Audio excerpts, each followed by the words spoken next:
Hey guys, good afternoon to everyone. Ako, kahit na malapit na ako monetize,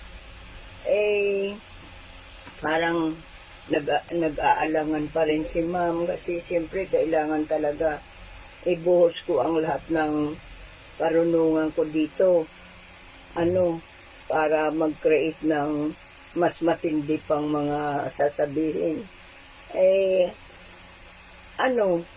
Wala ang makakatulong, kundi ako lang talaga. O kaya, kasi pagtatawanan pa ako ng mga kwanto dyan, kapitbahay o ano.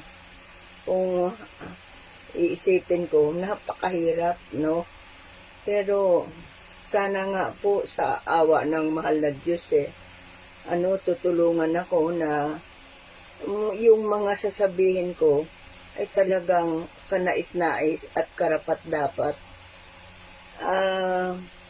Yung mga pagsuko ay hindi ko yang gagawin kasi kahit mahirap to, susubukan para marating ko ang mga pangarap ko sa buhay.